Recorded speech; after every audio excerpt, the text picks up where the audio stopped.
Assalamualaikum warahmatullahi wabarakatuh. Perkenalkan, nama saya Dewi Fitrianingrum dari kelas E Prodi Manajemen NIM 2010411162.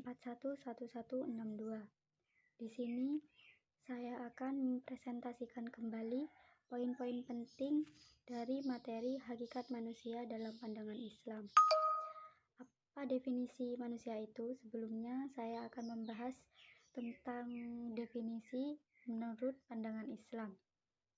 Definisi harus mencakup dua unsur, yaitu unsur jami dan unsur mani. Unsur jami artinya jamaah, utuh, universal. Jadi, pendefinisian itu harus mencakup segala hal. Yang kedua, unsur mani artinya pemberi batas dan ciri khusus. Jadi, definisi manusia itu adalah makhluk Allah yang diciptakan, yang khusus mendapat amanah dari Allah Subhanahu wa Ta'ala untuk memakmurkan bumi beserta isinya dengan cara diberi potensi yang berbeda-beda. Jadi, kata makhluk tersebut merupakan unsur jami dan diberi potensi yang berbeda-beda merupakan unsur maninya. Asal-usul manusia dalam pandangan Islam, manusia pertama yaitu Nabi Adam diciptakan dari tanah, kemudian diberi ruh oleh Allah Subhanahu wa Ta'ala. Kemudian diciptakanlah Siti Hawa, lalu mereka beranak pinak dan menjadi umat manusia sekarang. Berbicara mengenai potensi merupakan sesuatu yang dimiliki untuk sebuah tugas, yaitu menjadi seorang khalifah pengganti Tuhan di bumi. Potensi tersebut berupa satu, akal. Dengan akal inilah manusia bisa melakukan cipta, rasa, dan karya yang akhirnya menjadi sebuah produk budaya seperti kursi, lemari, dan barang-barang lainnya ciptaan manusia. Dengan akalnya, manusia melakukan penemuan-penemuan baru. Seperti pada zaman dahulu, manusia tidak bisa bertahan lama di dalam air. Jadi dengan kemajuan teknologi dan akal manusia, orang-orang hebat menciptakan kapal selam agar manusia bisa bertahan lama di dalam air.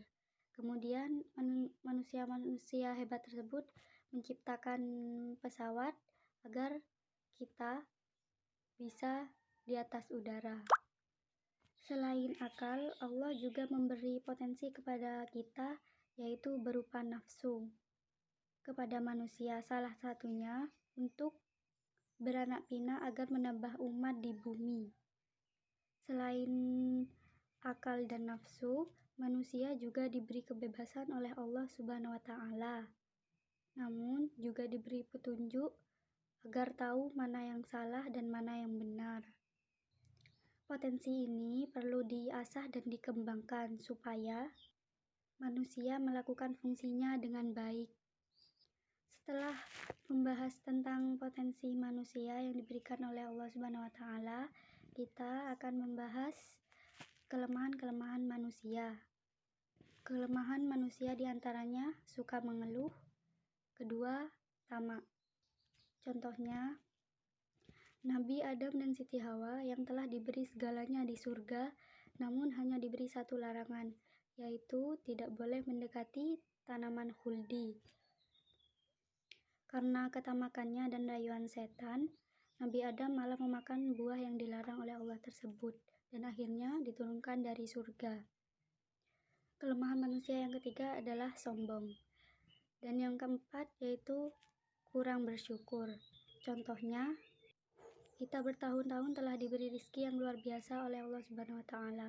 Namun, misalnya mengalami sakit atau mendapat musibah satu hari, maka kita itu suka mengeluh dan merasa Allah itu tidak adil. Masih banyak kelemahan-kelemahan manusia yang bisa kita lihat dari diri kita sendiri. Kemudian saya akan membahas sifat-sifat manusia. Sifat-sifat manusia ada yang positif dan ada yang negatif.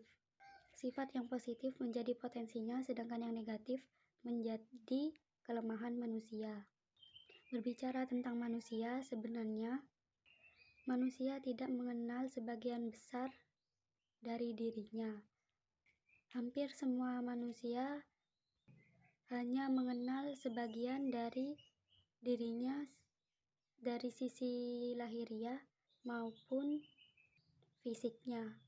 Disebabkan karena perhatian kita sebagai manusia lebih banyak tertuju kepada hal yang bersifat materi ataupun fisik. Al-Quran menjelaskan bahwa manusia diciptakan dari tanah dan ruh. Tanah tersebut sebagai fisik kita. Jika rusak, maka kita mati. Namun, ruh tersebut tidak akan mati. Kita hanya memperhatikan jasmani kita, sedangkan rohaninya jarang sekali. Padahal ruh inilah yang menghasilkan akal, semangat, dan beriman kepada Allah. Ini semua perlu kita pelajari. Sekian dari saya. Mohon maaf bila ada kesalahan. Wassalamualaikum warahmatullahi wabarakatuh.